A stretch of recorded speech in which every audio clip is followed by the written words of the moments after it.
Well, I would take the credit for that, but it's actually all Chris. It just goes through my email. So, and Chris, if you want to go back a couple slides, Oh, thank you. you're welcome. Everyone got a sneak peek. Yeah, let's start at the very beginning. It's a very good place to start. I think there's a song about that somewhere. Start I'm at the not going to sing beginning. it though, because I don't want people to drop off the call. No, that's slide 12 though. So no one got a sneak peek of that one yet. We'll let a few more people join, but welcome to everyone who has joined us so far. We're really appreciative of taking some time out of your presumably busy afternoon here. Thank you, Kristen or Ruben, for the do re mi in the chat.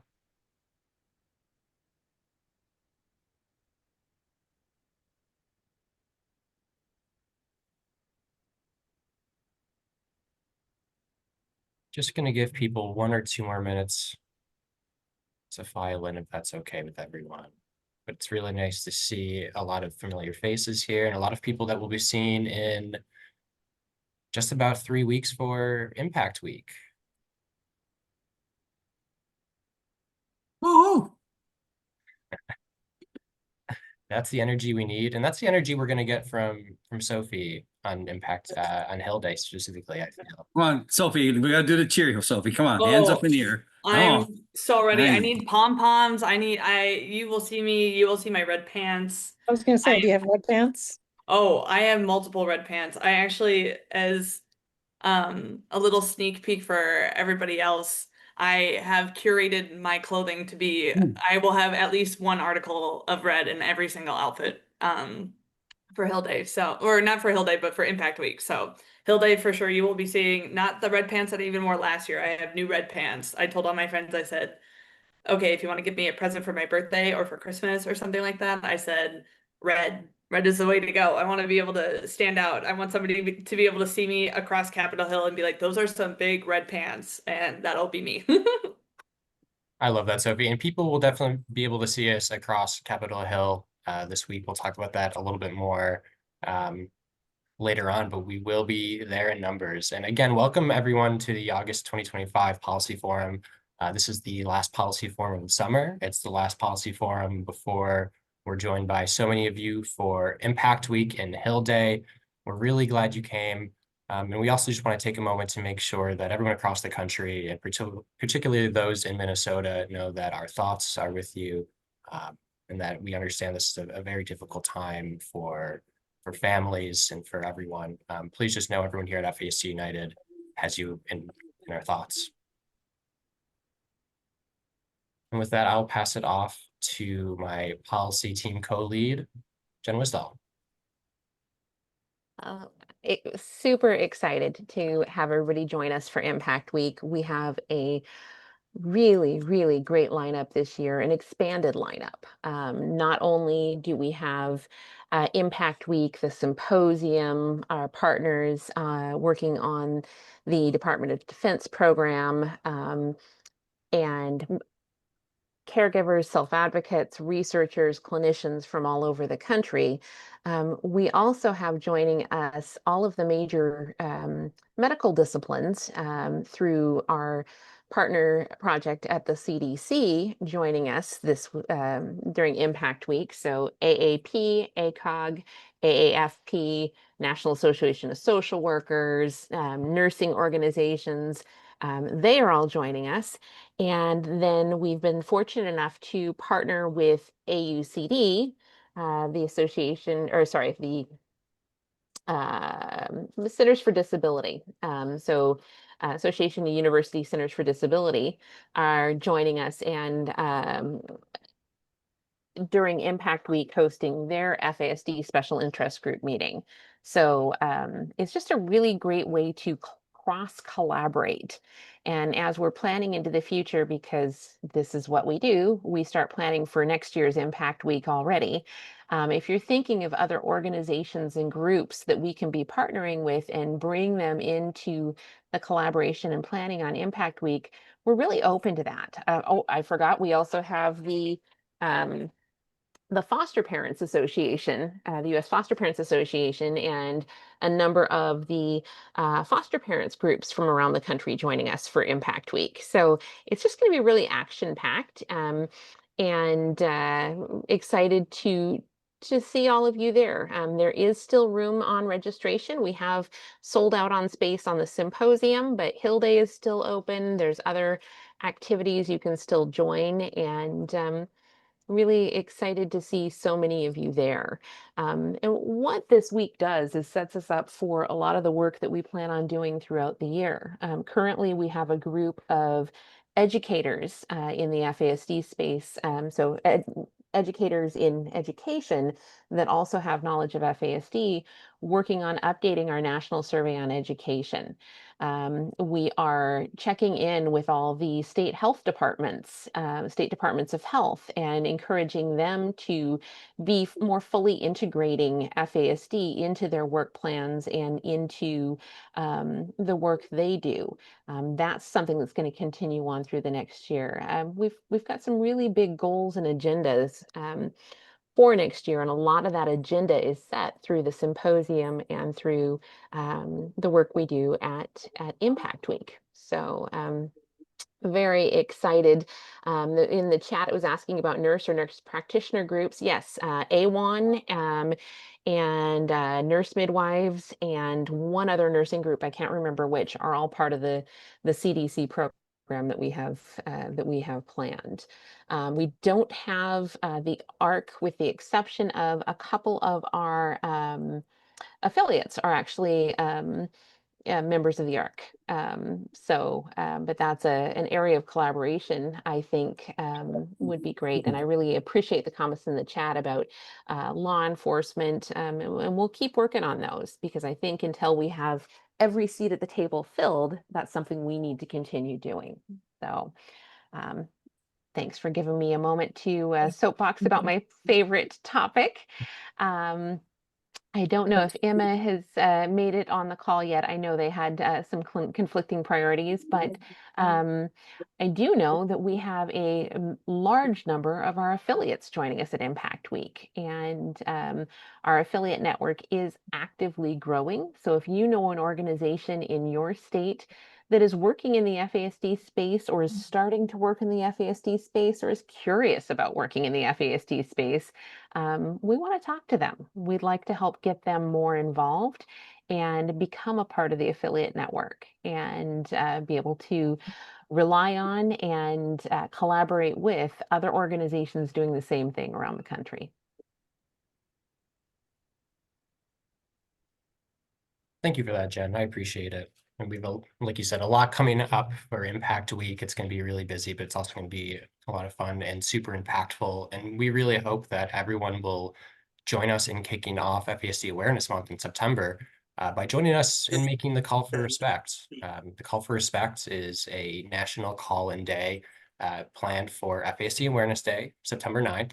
And advocates across the country are going to be calling their senators and their representative, making sure that they know it's FASD Awareness Day. This is a really great, easy, impactful opportunity open to everyone. And we really could use your help getting the word out to a wider crowd. We have a script prepared that is under 1 minute, so it's as easy as possible for anyone who wants to get involved. But this also makes sure that an impact can be made. In all likelihood, the staffer who takes your call at your representative or senator's office will log just a few things. They usually will log whether or not you're a constituent, super important, and what issue you're interested in. So in this way, a focused message is able to cut through the noise and get the message across that FASD Awareness Month is here. Today is FASD Awareness Day, and there is a growing focused movement that is coming to the Hill. Jen and Soph, I don't know if you had anything that you were interested in adding to this, just because I know you're both so involved in this. Yeah, Chris, I would just say for everyone who's thinking about possibly joining or not, I would say that we did work really hard on making sure that the script is super easy for anyone who's not super involved. So I know for a fact that I'm getting my own friends and family members involved who are not super connected to the FASD community, but still want to show up and show support. So I think that this is a really great way to get anyone, if not everyone, involved, because the more people that we get to do this, the better of an impact that we're going to have. And we will also be putting out a kind of like an I voted sticker, but an I called, so that you guys can be reposting that just to show support to one another as well and to wear it with pride as well. So I'm really excited to see the numbers and everything that turn out for that day. So excited, and I hope that you guys get involved and that you get somebody else involved as well, because one thing never does one thing here. So I'm very excited for that. Thank you, Sophie. And Sophie made some great social media and some templates that I know she shared and can share again to make sure, or to help you get the word out if you're interested. So thank you all so much for that. And so do you mind putting the link to that in the chat as well? Thank you so much. Okay, and now we're getting into the meat and potatoes of what we do here every month. For anyone who's new, what we're talking about is the FASD Respect Act. During the 119th, this was introduced back in January as S139. And the Respect Act is really the foundation. It will build the foundation for a more FASD-informed society. This was introduced by Senator Murkowski with 7 original sponsors, including longtime supporter Senator Klobuchar. This bill includes language that was approved in recent congressional sessions by multiple committees, and it will reauthorize programs for education, awareness, and research. It also increases capacity of states, tribes, and the federal government to identify and support individuals and families. And the FASD Respect Act itself would reestablish the Center for Excellence. This bill uses language in it that would authorize the appropriation of $12.5 million, which keeps the funding at its current levels. You may have heard us talk about S212, the Support Reauthorization Act. And this is because this is a larger bill with broad bipartisan support in both the House and the Senate that the FASD Respect Act language has been included in. The language from the FASD Respect Act was included in this due to persistent advocacy and plenty of legwork to make sure that FASD was thought of when this bill was being put together. The FASD provisions within this bill are found in Section 104, and they are pretty similar to the FASD Respect Act with a few differences. In the Support Act, our language does not explicitly mention a Center for Excellence anymore, but instead it uses capacity building grants, which would function somewhat similarly. There's also no authorization of funds here, and instead uses such sums as necessary language. And this is pretty standard language for authorizing bills, which is what both the Support Act and the FASD Respect Act are. And this just means that Congress will go through its normal mechanism for funding, making sure that the appropriations committees get a say. Now, for the FASD Respect Act, when it says that there are to be 12.5 million funds authorized to be appropriated, that is not set in stone. That is the authorizing committee, here the help committee, pretty much telling appropriators that this is what we would like to see as the funding, and then you can build from there. There hasn't been much change in terms of status, but what I can let everyone know is that Congress is returning to Washington next week after being out on recess, and they have plenty on their plate. And this is where our legislation currently sits. The Respect Act was introduced, like I said, back in January and currently sits in the Help Committee. It was not introduced in the House prior. It has only been introduced in the Senate.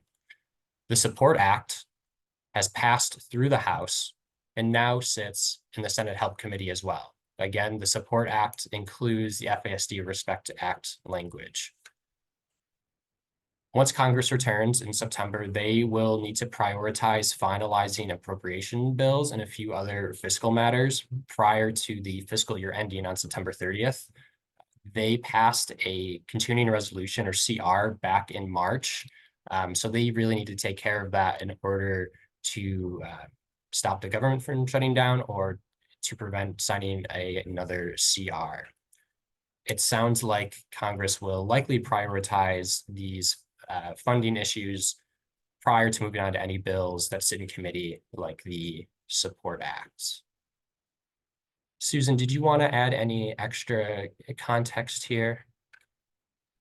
I just wanted to, and this is nothing that we've heard from our champions, but have heard through various sources that the Republicans are going on the appropriation side are going to be more likely to want to do some bipartisan work, but the Democrats may not they're going to be more hard-nosed than they were last time. So I'm not sure exactly what that means. Have heard maybe there'd be a short continuing resolution. But I think Chris is right. What we've heard all along from our champions is that the Support Act will not be taken up until after the appropriations bills. So. Thank you, Susan. Mhm. And we're going to provide a little bit more information on the context surrounding Hill Day and set the scene. But before we do that, I just want to let everyone know that after a few more slides here setting the scene, letting you know what to expect for Hill Day, we're going to be joined by FASD United Board Chair Mike Anderson, who is going to do a great presentation on effective communication. He's looking at me very surprised, so I'm hoping I didn't say anything out of turn there. He's going to give us some tips on how to be the absolute best advocate you can be, and it's I've gone through the presentation with him before. Please stick around; it's fantastic. But here is a little bit of context surrounding Hill Day. You've heard us talk about the FASD Respect Act multiple times. I just want to get it up here with the bill number. This is the standalone bill that sits in the Senate. It's S139. The Support Reauthorization Act, which also sits in the Senate Help Committee, S212. Again, this is the larger bill that the FASD Respect Act has been included in. And as Susan was just saying, seems poised to be acted on, certainly in the 119th Congress. And then there is a third bill or report language that came out late July from the Senate Labor HHS Appropriations Committee that mentions FASD. And I'm going to skip ahead a slide and show the text from there and invite Susan back just to speak on it very quickly. Okay, well, and we actually, when the report came out, it's a lot of pages, but we do a word search and came up with this language. And this is absolutely new language, report language in this, as Chris said, in the Senate HHS bill. And this doesn't really have force of law, but it gets the attention of agencies, and this and we thought you would be interested in it because it does, as you see, the bolded language in the bottom talks about it's encouraging NIAAA, the National Institute of Alcohol Abuse and Alcoholism, which does all the research on FASD and it's about $35 million a year for research to, as you can see, to restore the FASD Center of Excellence to translate and disseminate research to states, tribes, and existing FASD affiliates for the purposes stated there. And we do appropriations requests, and this was this language was in an appropriations request that we did for FY25, not 26. So we were a little surprised that they put that language in there. I don't know that, and we haven't had any conversations with NIAAA, but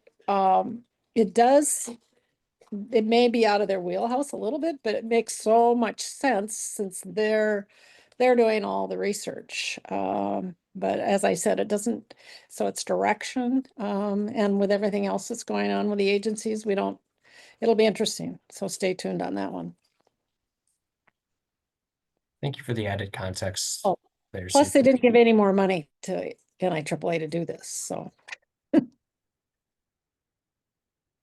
That's true. And again, thank you for adding the context. To me, this is another example of what consistent outreach and advocacy can do in making noise. Just like we were included in the Support Act, I think it is encouraging and telling when report language comes out like this and it has FASD in there. I think it's showing that we're moving in the right direction. I just want to take a quick moment and make sure that everyone can see the slides and that I'm sharing screen correctly. It looks like some people are having some issues. Just might want to make sure it's not too widespread. Thank you. Going back one slide, I have listed out a few different committees. First is the Committee of Jurisdiction for both the FASD Respect Act and the Support Reauthorization Act. So that is the Senate Help Committee. That's the Senate Committee on Health, Education, Labor, and Pensions. So that, again, that is the authorizing committee for this legislation. There's also the Senate and House Appropriations Committees now that some of you might be meeting with on Hill Day or during other advocacy meetings. During Hill Day, when you get your final schedules, you'll notice that the committees are listed for each person that you're meeting with. If you notice that they are part of a appropriations committee, then it would be a good idea to have some talking points prepared specifically on appropriations and funding, past funding sources for FASD. And this is material that we have prepared in both our toolkit that we'll share later and the leave behinds and send aheads to staffers. I also have listed the House Energy Committee and particularly the Health Subcommittee, which is the Committee of Jurisdiction in the House for, of course, health-related bills, and that is where the FASD Respect Act has sat in the past when it has been introduced in the House. As we mentioned, we need to add even a little bit more context to what's happening when everyone's in town. For Impact Week, just want to let everyone know that these legislators will be returning from recess. Sometimes this recess can be a chance for them to recharge and relax, I'm sure. I'm not sure any of them really had the opportunity to do that this time. And I say that for reasons I'll make a little more clear in just a few moments. There's a lot of noise. There's a lot going on. There's a lot of different issues vying for attention. And again, their priority will be to avoid a shutdown, maybe avoid another CR. And all of this is to say that I think for Hill Day, for Impact Week, for our advocacy moving forward, we need to make sure that we are focused, prepared, and that when we offer arguments of the heart, we make sure that we temper them with arguments of the head, making sure that we don't use these meetings as a chance to maybe bring in issues that aren't related, or to treat the staffers or members with anything but respect. The sense that I'm getting from calls and meetings is that there is a lot of anger directed, not only at the members, but also at the staffers. And from what I can tell from the calls, a little bit of kindness and understanding and empathy goes a really long way in how your communication comes across. So I would really urge everyone in these meetings to keep that in mind, that our advocacy works best when we slide up next to people and when we make them want to support us. And I think we have honestly, when I look at it, a pretty easy issue to want to make people to support, as long as our communication is clear, concise, and positive.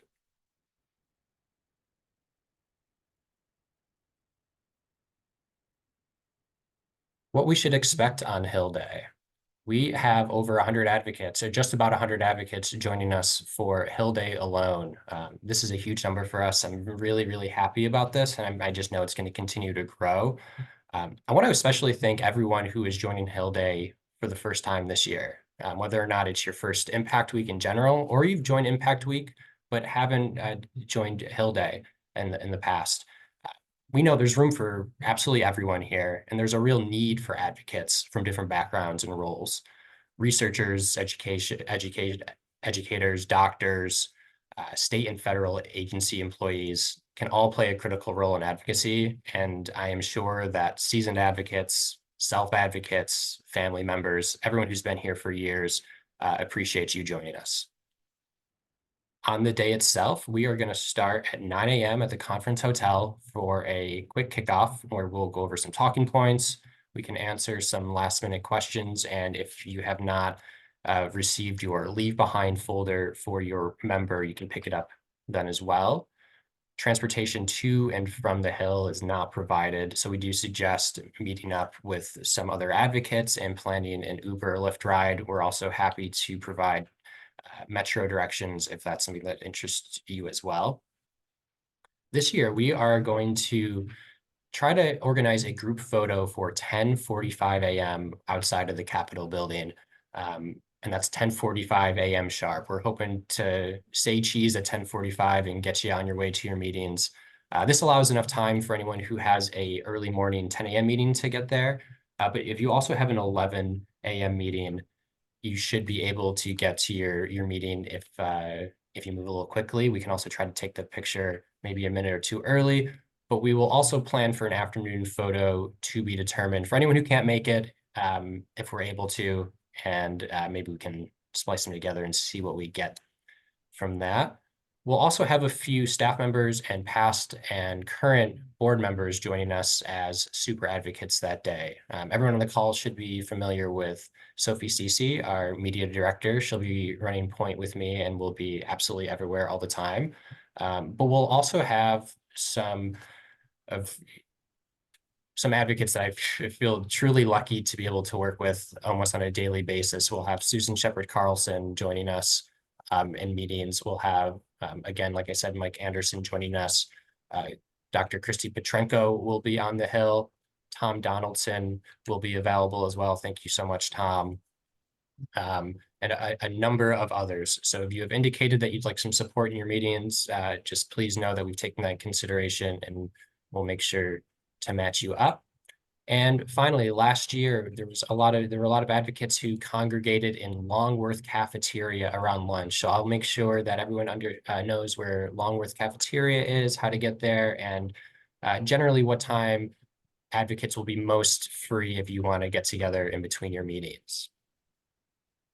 As I mentioned, FASD United is providing a leave behind folder for every member that you will be meeting with this year. So for an example, if we have 4 different advocates, attendees who are meeting with Senator Tim Kaine, that group will receive 1 leave behind folder.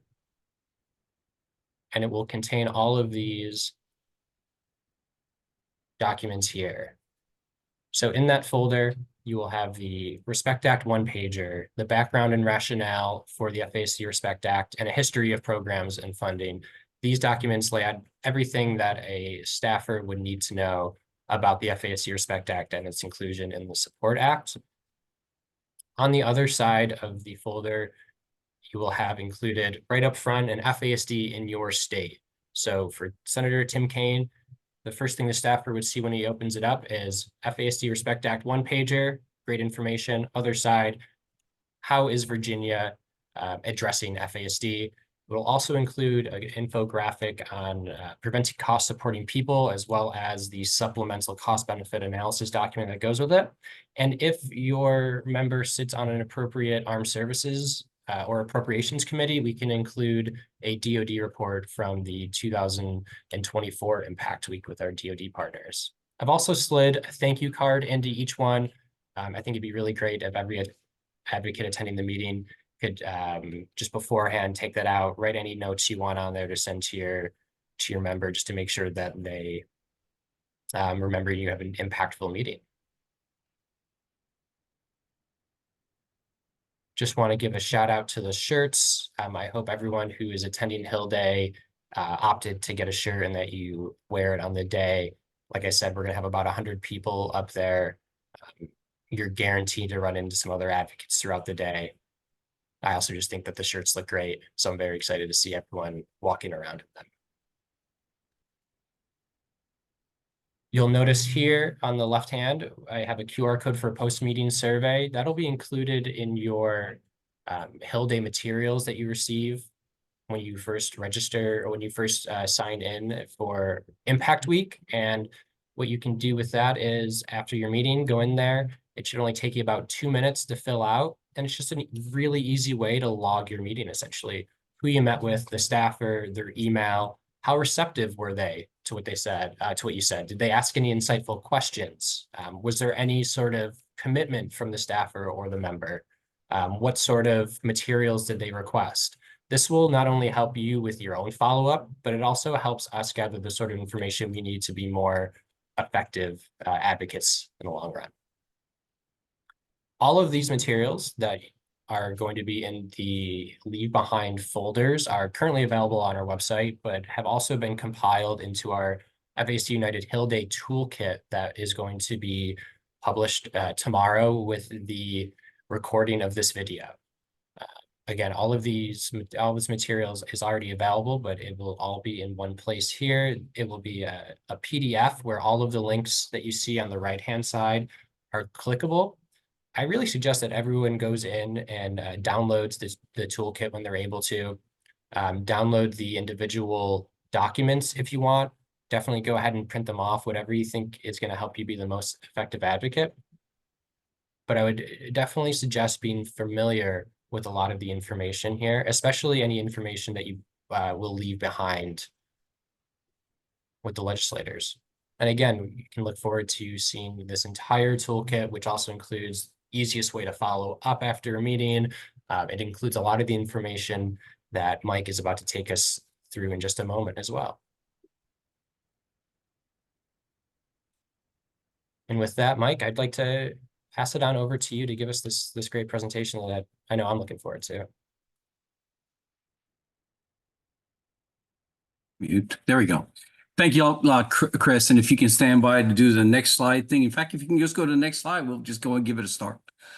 First of all, I want to just, for those who have been around going to Hill Days for all these past years, I will just tell you what the staff has done. A huge kudos. I mean, wow, the amount of work and everything else that you've done, the prep, the fact that we have over 100 people going to the Hill, the number of meetings that is massive. It's huge. And to go back, was it Susan, 2018 when we first started? Well, actually we started going to Hill before 2018, but on the PrEP Act, the FASD Respect Act, we were looking at about 2018 on, when it was just, us starting off with basics groups of people going to the Hill. It was hard to get people to go to the Hill then. Now you're going there, and it is so important that you're going there. So thank you. One of the things I picked up on Chris saying is the best you can be, you already are the best that you can be. You don't really need this to become the best that you are. I'm going to help you and give you some hints and some ideas. You're already the best. It's great. The other thing I want to do, kudos to the September 9th that's a precursor. Call in that day, and because it's going to help set the stage for when you show up there, it's not a surprise. Having been on the Hill, having been one that's taken notes from constituents, those notes do make it to the member. They do make it to the right staffer. They will probably make it to the staffer that you're going to be meeting with if you're not meeting with the member. So please do that. Take time to do that. Other comments I had. I saw somebody making a comment about parking on the Hill and how you can get a ticket. I paid a ticket. I paid a $400 ticket once. It cost me that much to do that. I'm not saying that you should do that. My comment is, don't drive to the Hill. Do Uber, taxi, mass transit, whatever you can. Stay away from that. Even for somebody who goes to the Hill as often as I do, I stay away from that. I know where I can park, but chances of that parking, I'll probably drive around 20 minutes before I find a parking spot. You don't have that time. And DC is not the greatest place to be driving around just because of the traffic. The other thing I want to also underscore is clear, concise, and kind. The 3 C's, 3 K. Never mind. There's a mix of L, but clear, concise, and kind. That message really works. We are not the only people that are going to be on there. Like, you're going to see 100,000 of your closest friends all joining you there, and they are all out after the same thing. Appropriations by the end of the year, support by September 30th. They're all going to have that in mind. How do you stand out? Well, in red. That's one way. I'll be wearing my red. The second thing is, please be when you show up on time. be kind, and be clear. And I think they'll appreciate it. I'm going to go through those items. I have a standard smorgasbord that I give, but I'm going to cut this down to very quickly. I'm already a little bit behind time. Next slide, please. It's our job to advocate. It's our First Amendment right. There's a restatement of the U.S. Constitution, the right of the people to petition the government for redress of grievances. One more time, if you've heard this before, what's the difference between advocacy and lobbying? Advocacy are actions taken to educate and inform a member of Congress or their staff about an issue or range of issues and their impacts. Where you get into the lobbying portion is when you're trying to influence members of Congress to take a specific course of action. That action's already been taken. We're already there. So all you're doing is informing that member of Congress when you go there about this is what FASD is about. This is how it impacts you, impacts your constituents, your families. And you know what? These will be the way to get through this is through a legislation that's already there for them to take a look at. Next slide. I like this slide because there's enough little quotes in there. I think my favorite actually is the top left one from Dr. Seuss, the Lorax. Unless someone like you cares a whole awful lot, nothing is going to get better. It's not. And I really believe that. What you do does make a difference. You know best the issues that affect you. Next slide. And don't forget, democracy is a full contact sport. If you look at the whole range of effort that it goes through, and I know this has actually been going on for more than just a month prior or 4 weeks prior, it's been happening for the past 3 months in terms of what the staff has been doing to get ready. But there's a whole slew of things that FASD is, and I really want to congratulate each of you on the staff and the others that have been helpful with that in all the different things. All those things in gray have been things that they've been doing it. The scheduling, they've been doing it. They're getting that. Now it's up to us to know our audience, understand the battlefield that we're about to get into, and it is a battlefield. It's at least a football field. Get ourselves organized and post meeting. And just remember, if you ever come to the Hill and you're going to talk about FASD, take the opportunity to get a hold of Chris, get a hold of Jen, get a hold of whoever you need to get a hold of. They'll set you up with potentially schedule you. Unless if you need that help, but they'll also tell you what's been going on and what the latest message is, and that's really important to know so that you're up to speed with that. Next slide. Know your audience. There's plenty of information out there. Know the person you're going to talk to. They're usually on LinkedIn. As soon as you find out, who you're being scheduled with or whatever, who the member is. Understand who the person is, what that member's agenda is, what committees they're on, because that's really important, and what their issues and positions are, particularly on the issue that we are bringing forward to them. Take a chance to look at their caucuses, because a lot of time, if they're involved in the health world, they're also on a bunch of other caucuses that have something to do with health and public health and medical and so forth. There's a lot of websites that you can go to with that. Those are all listed there. If you'd like to do that, that's just part of the prep work that goes on. Next slide. As Chris very quickly pointed out, and I'm not going to spend much time on this slide, but what's important is to look at your committees of jurisdiction, because those are the committees that actually are going to do something. They're going to review legislation. They're going to make decisions on that legislation, and they're going to be forward. So that'll be very important, knowing the committees.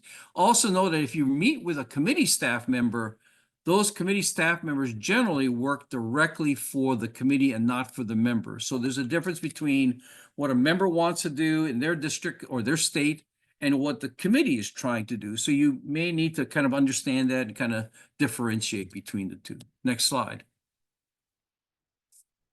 Also understand what's taking up most of and what's taking on most of Congress's time at that point. There's a lot going on. All you got to do is look at the headlines every day, and we're probably inundated with that. But those things all have something to do. Throw a hurricane in there, some disaster somewhere. what's going on in Minnesota, those are all going to be important issues that are going to be on those members' minds, particularly, for example, in Minnesota, the Minnesota delegation and folks like Senator Klobuchar have been foremost in the support for this. So just be aware of that and be cautious. And this is where, again, kindness pays off, because as important as this issue is to us, there are a ton of other issues and priorities that they're looking at and trying to bring to a conclusion by the end of September, by the end of the fiscal year. Next slide. I think we all kind of like this little arrow thing, kind of shows you that forward movement, if you will. But our message that Chris is helping us put together, it's going to be important because there's two things that it appeals to. It appeals to the head and it appeals to the heart. I've always said this. What's the head? Head's looking at data, looks at history, looks at impact, looks at how many people impact, what's going on here, what are you really trying to do with this objectively? The heart, that's where the discussion comes about the direct impact. If you are a member of a family that's directly impacted by an FASD, this is where you play a part. This is where your story needs to be told. This is where your impact, because it's important. And then deciding, by the way, which one to play. I will tell you as a general rule, if you're on an appropriation staff and you're briefing an appropriator, the heart doesn't really matter. It's about the head. It's about the money. It's about the dollars and so forth. On the other hand, if it's a person who is on a committee that's looking after health, looking after social kinds of issues, the heart is another way that they play. The point is, be prepared for both. And the materials that the staff is prepared is going to get you ready for both. Just some of those materials are quite frankly, they're setting a new level, if you will, in terms of the communication that we're about to give. Next slide. So we're going to look at the scheduling and the execution, that little part, because we've already done all the other stuff ahead. Okay, next slide. What can you expect? The length of the meeting is going to be about 30 minutes, but have a plan for a shortened meeting. Let me say that again. Have a plan for a shortened meeting. What that means too is get to your bottom line up front. That's called a bluff. Bottom line up front. So if you're seeing the member, awesome. But that member can get called away to a vote, and what happens is that member usually refers them to that staff. But remember that staff, him or herself, are also subject to the member's priorities. So they may have a short period of time, they may have been called away from a meeting, but they're going to be on a very tight schedule on the half an hour. So plan on getting there on time, starting on time, and finishing on time. And there's techniques for that. I'll talk about that. If you're with the committee of professional staff, that's even better. Well, not even better. That's fantastic. But they're subject to the call of the committee chair and their rankings. So again, time is going to be of essence. The bottom line here, kind of hinting at, we've got a plan and organized for the meeting. Location. For those who've been on the Hill and have met on the hallways and the reception areas, the cafeterias, even outside, that happens. In those giant buildings, the offices aren't that big. The meeting areas aren't that big. If you're in the Senate, they're large, they're huge, right? Because Senate has a lot more space. On the House side, depending on where you're meeting, it may be a small area. So just be prepared. If you're in the member's office, that's an ideal place. Take a look around, get to see the history and everything else, but that'll be the ideal thing for you. Expect, though, that you might be out in the hallway to have to make your points. Max number, I always recommend no more than 4 or 5 attendees, but you're going to do what you got to do. We're going to send people the way you have to do. But after 4 or 5, it becomes a large, cumbersome kind of meeting, and it's hard for everybody to play a role in that short period of time. Your constituents, you matter. Your vote matters. Don't you ever forget that. That's why you're important. Okay, very, very important. Next slide. I see a lot of questions coming out from different folks, and I'm going to leave that to the staff to answer as we go along, unless it's something about the meeting. For a walking meeting, yeah, that's true. Kathy, been there, done that one too, both myself and everything else. So that may need to happen, particularly if the member is getting ready to walk to a hearing and they would like to have the chance to meet with you. Walk with them, but be organized, be ready. I wanted to give you this idea of the hierarchy, right? And see that there's kind of like three hierarchies, if you will. There's clearly the member, the representative, or the senator, right? That out. I was going to say out trumps. That out aces everybody else. Okay, that's the ace that you need. But on the other hand, there's other three different levels. There's the chief of staff or legislative director, or on the committee side, the general counsel or staff director level. And then the next level are the legislative assistants or policy directors that work directly on the issue. You may get a legislative correspondent that also works the issue. But those are the folks, those are the staffers that they're out of college. They know best the issue. They've been working the issue. They've been devoted to that issue. It'll be very, very, very important on that. So, and the lowest level, if you will, which is potential, but again, they make a difference. You're communicating to someone, is a staff assistant. Generally, you will not get an intern because on an issue like this, with a constituent showing up, they're not going to put an intern on that. On a staff, on the committee side, you may get a clerk, doubtful. It'll usually be a staff assistant, but most likely a policy director or a policy person that is assigned to your issue. So understand that those different issues and those different level of issues, do you have to adjust your communications to that? What it comes down to is this: always asking A, how aware is the person of FASD as an issue? B, and you should be able to research that, by the way, especially if you know them, just get into LinkedIn and see how long they've been there. B, the second question is to confirm that you have 30 minutes with them. Those are two very important questions, and and again, just an item of common courtesy. Gives you an idea how much you're going to have to do. Next, oh, by the way, consider, go back to that bottom line there. Average age house, 31. This is all of AI, by the way. Average age on the Senate, 32. And then you look at what age group they're in. The unelected have a huge impact on our policy in our nation. So just be aware of that.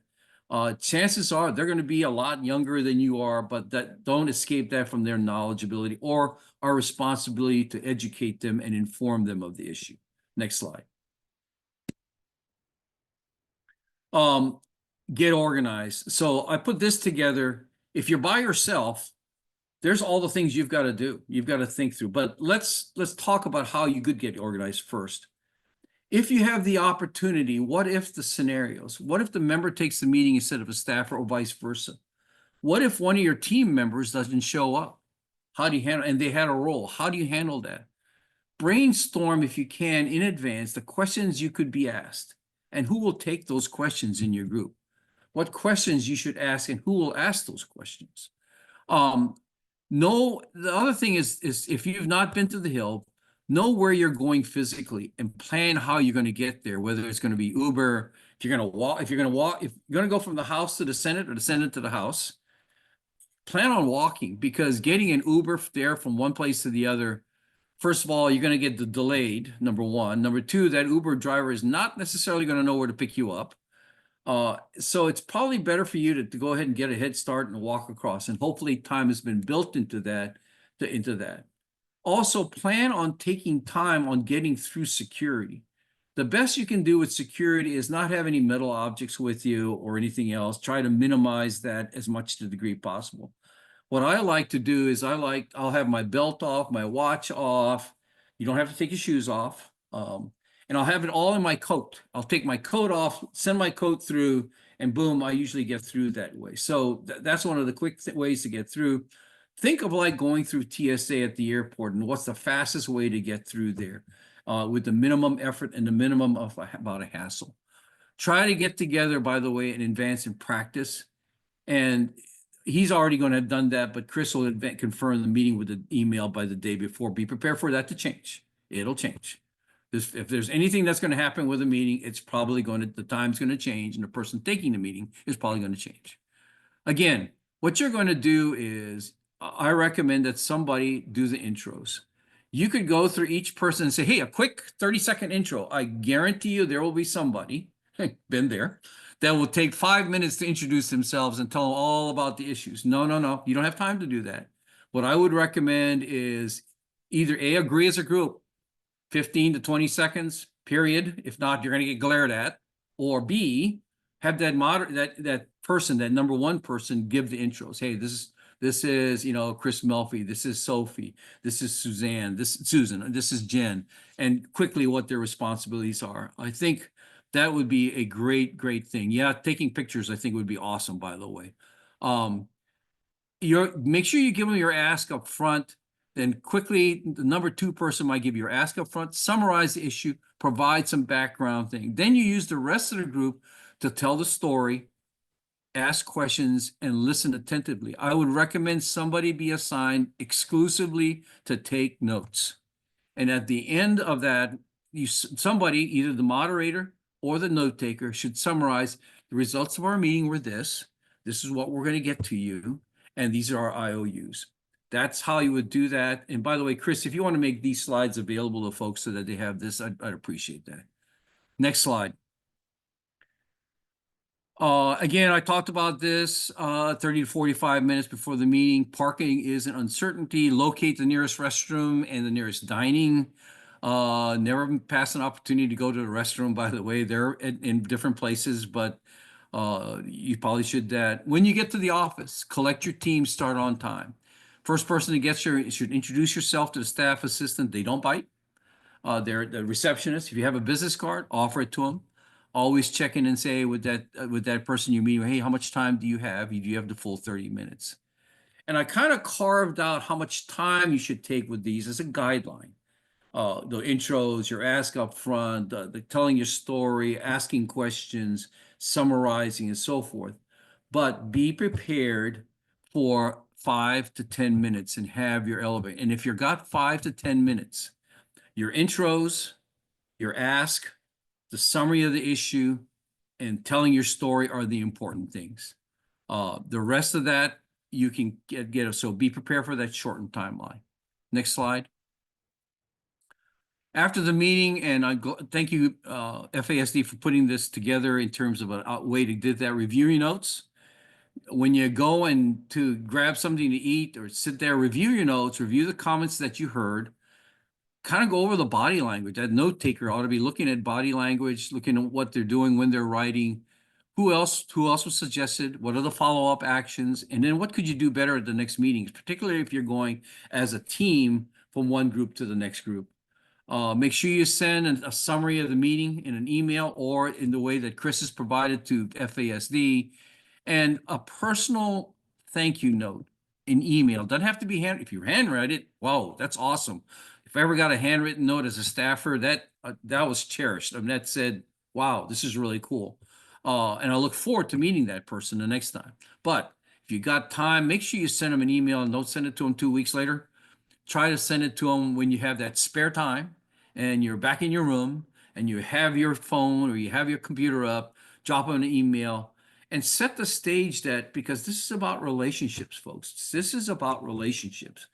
Personally stop by in the future when you're back in DC and, whether you're visiting with family or you're here on business, stop by in the future and then provide them verbal updates. You don't always have to go in and ask.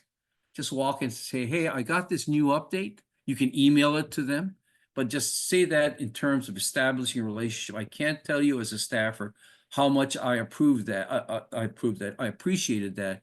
Because believe it or not, they might think they're at the center of the known universe. They're not. And they depend on folks like us to help them understand what's going on out there and what's really happening. And they need that information, and that's just part of advocacy. Next slide. That's it. That's all I've got. Appreciate it. I don't know if I went on time or how quickly I got it through. I appreciate it, but back over to you, Chris. Oh, are there questions? Perfect. Did I miss Yeah. questions? Want to open you up for questions if you're comfortable with that, Mike. All right.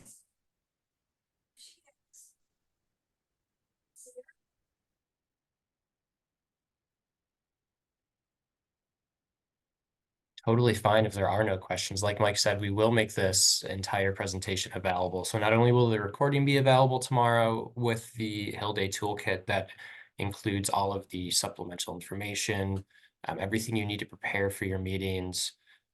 We'll also have the slideshow that Mike has put together. Sophie, go ahead. If I may just take a moment really quick for everyone too who will be a part of Hill Day. One of the things I'm really excited about is to try to get the chance to capture the voices of all of our advocates. So I just wanted to say really quickly that during Hill Day, I will be conducting some interviews as well. Super informal, super like relaxed. I'm just really trying to find anyone who's interested in sharing their experience, just to have a quick conversation about why you're here, what advocacy means to you, and what message you would like or hope to have lawmakers take away. This is just something that we'll be doing while we're on the Hill, and I just wanted to try to get this. The purpose of this is to try to, humanize the way that we advocate, and something that you share could totally inspire somebody as like somebody else as well, and give them the excitement to actually go and advocate. And sometimes it takes you to be able to go do that. So if anybody feels comfortable or willing to share just even 30 seconds to a minute of why you're advocating on Capitol Hill for FASD, please feel free. I'll put my email in the chat. You can even talk to me day of if you'd like to as well. I just wanted to put that out there before we get into Hill Day. So thank you for letting me share real quick. Thank you, Sophie. Yeah, and we would really love if we had a diverse group willing to participate. I know last year we had some self-advocates and we had some affiliate members. It would be so great if we could highlight the work that affiliate members are doing on this day, and a self-advocate, some family members, how researchers are getting involved. So thank you so much for that, Sophie. David.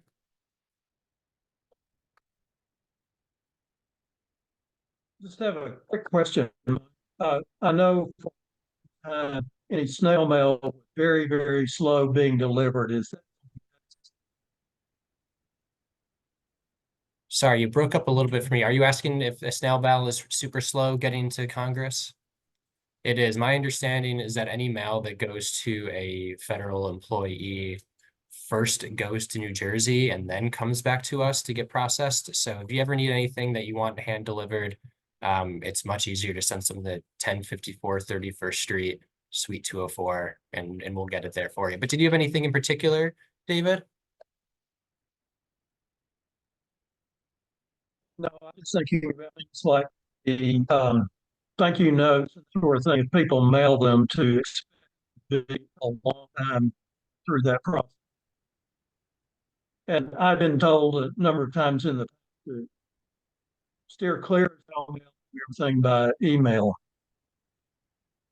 Sure, and I think it was Julia, for someone from Texas, asked about the thank you cards. So you'll receive those in your member leave behind folders when you register. And I neglected to introduce everyone to the first face you'll see when you register. Terry, are you still on the call by any chance?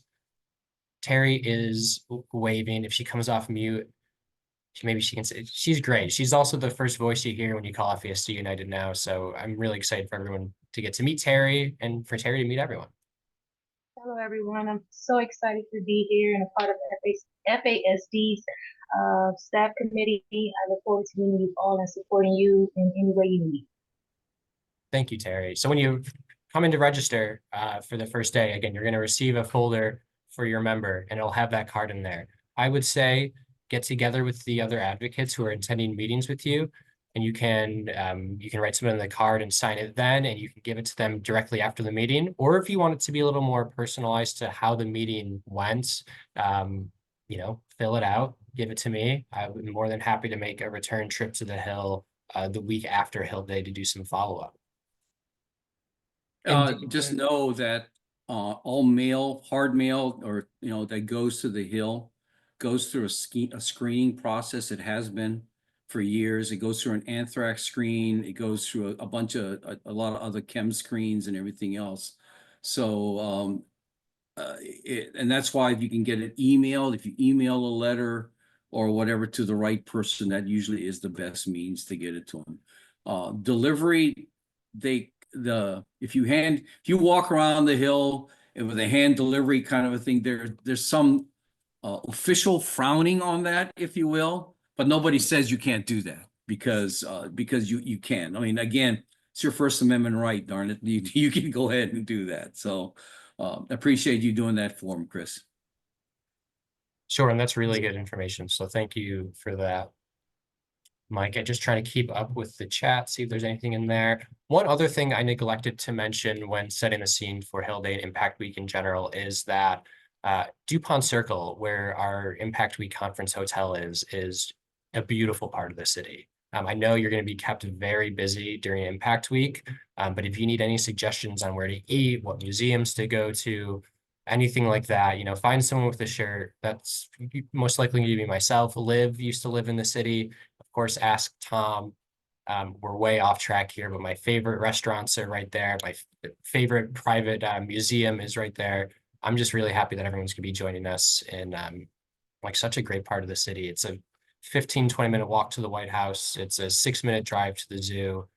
We're really going to be in the middle of a great city. So I'm really excited for everyone to join us here. Again, if you have any questions at all prior to Impact Week, prior to Hill Day, please give us a call. Please email me. Just know that tomorrow you'll be receiving, we'll be publishing the Hill Day toolkit with all the supplemental information you could possibly need for advocacy. We're just really excited to see everyone. If anyone has any questions or wants to stay on for a few extra minutes, feel free. But if not, I'm looking forward to seeing a lot of you in about 3 weeks. Thank you all so much. And special thank you to Mike. Thank you very much. Can I ask a quick question, Chris or Mike? Please. Okay, I'm a newbie coming up. I'm a caregiver, and for some of these meetings, like I'm the constituent, but I'm going with my FASD affiliate, and I think Chris, you might be joining us for a couple of them. Is it better that